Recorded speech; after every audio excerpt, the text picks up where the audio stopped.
Assalamu aleikum, dear comrades, friends, brothers and sisters. After more than 4 months of the Israeli genocidal assault on the people of Gaza, we are still standing here. We are still mourning the incomprehensible number of martyrs that exceeds 35,000 by now, including those still missing under the rubble. Almost 70,000 people are wounded with no sufficient medical treatment.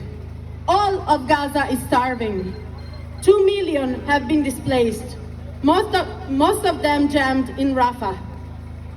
Designated by the sadistic perpetrator army as the last safe zone in the Strip, we witnessed the continuous bombardment, the ongoing testing of new weapons of mass murder, leading to countless massacres being carried out there daily.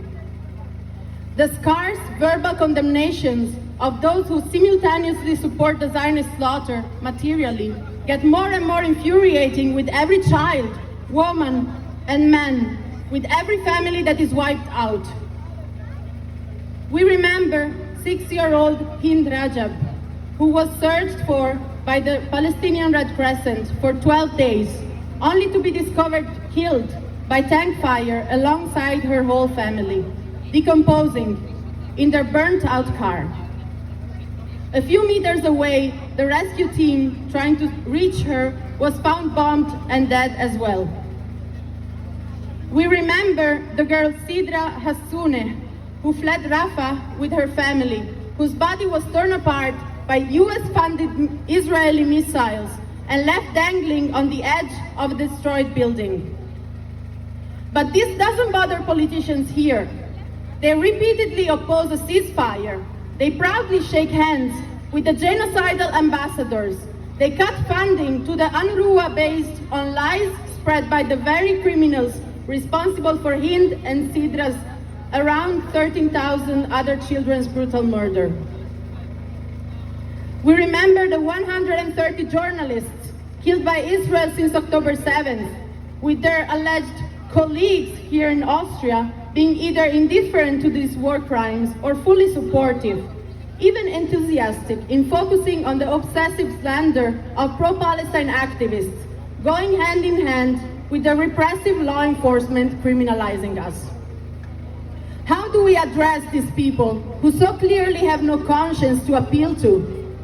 We don't, we act.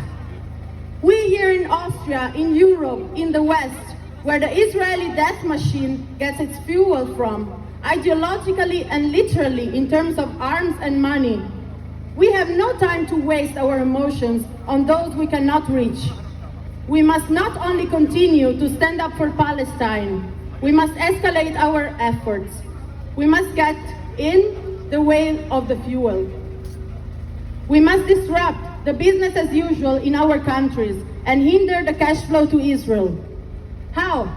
We intervene in events and daily life to reject the normalization of the genocide of the Palestinian people happening in front of our eyes.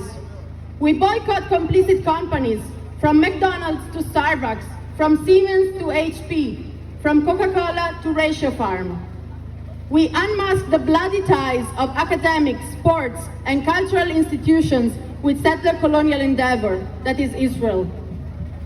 We demand isolation and exclusion. We demand sanctions now. And we will not stop until the genocide stops, until the siege on Gaza is lifted and the occupation of Palestine is ended. We demand self-determination and return for the Palestinian people.